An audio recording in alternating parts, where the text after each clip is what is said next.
Максуда Саитова Тажикстан менен чектеш турган Баткен районунун Чоң Тала айылынын тургуну. Ал жалгыз бой эне болгондуктан 5 баласын өзү багып келет. Каарманыбыз балдарына 4000 сомдун тегерегинде жөлөк пул алат. Чек арадагы айылда 5 баласын багып жаткан эне жөлөк пул көбөйсө жакшы болор эле деп келген.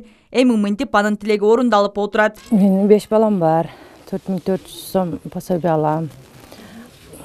Кийим кечеси бар, тамак ашы бар. Дары дармек эч нерсесиге жетпейт. Ал жедирип ичиргенге, кийимге жетпейт. Көй пособие көбөйт деп атышат.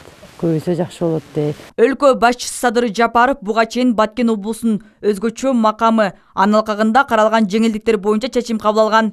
Чечимге ылайык Баткен облусундагы чек арага чектеш 62 айылдын тизмесин бекитип, аларга айрым салык, жер, экономикалык жана башка жеңилдиктер берилери айтылган. 62 айылда электр энергия боюнча маселе каралып, ал электр энергия жалпы суммасынан 50% азайылат.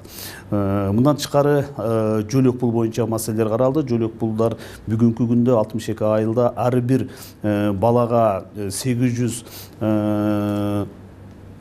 20 сомдон төлөнүп жатса, экесе мындан кийин 1-марттан баштап экесе төлөнөт. Жеңилдиктер каралган 62 айылга чек арада турган айрым айылдар кирбей калган.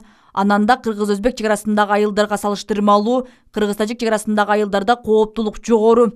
Мындан улам жеңилдиктерди берүүдө Тажикстан менен чектеш айылдарга өзгөчө басым жасаш керек дешет серепчилер. Биринчиден Өзбекстан менен негизи чек ара айрыкча ушу Баткен областында чек ара такталып бүткөн. Ал жерде эл ишениктүү жашайт. Алар кооптонбойт. Ошол эле учурда Тажикстан менен чектешкен айылдарда ушундай коопсуздук, камсыз болбой жаткандыгы үчүн ушундай чара көрүлүп атат. Ошондуктан дагы бул дагы ошол критерийди кайрап чыгуунун дагы бир себеби болуп эсептелет деп ойлойм. Кыргыз Республикасынын өкмөтүнүн токтому чыккан 2020 жылдын 26 июнунда 359 токтом. Буга чейин эле чыккан бул токтом. Ошол токтомдо Баткен областына 62 айыл, чек арага жакын жайгашкан 62 айыл кирген. Бирок бүгүнкү күндө суроолор болуп жатат, 1-2 айыл боюнча жарандар кайрылып жатат. Эмне үчүн биздин айыл ошол 62 айылдын ичине кирбей калды? Буну мен сөзсүз түрдө эске аламын. Бул багытта тиешелүү жумуштарды өткөрүшүбүз керек. 1-апрелден баштап туруп бүт тараптуу айлыктарды көтөрөбүз деп ушундай сөз болуп кетти. Азыр биз сунуш киргизип жатабыз. Ошону менен бирге мына чек арага жакын жайгашкан айылдарга, 62 айылдарга дагы мамлекеттик кызматкерлерге жана муниципалдык кызматкерлерге дагы айлыкты көтөрүү боюнча. Баткен облусунун статусу жөнүндө мыйзамга өткөн жылы сентябрь айында өлкө башчысы Садыр Жапаров кол койгон.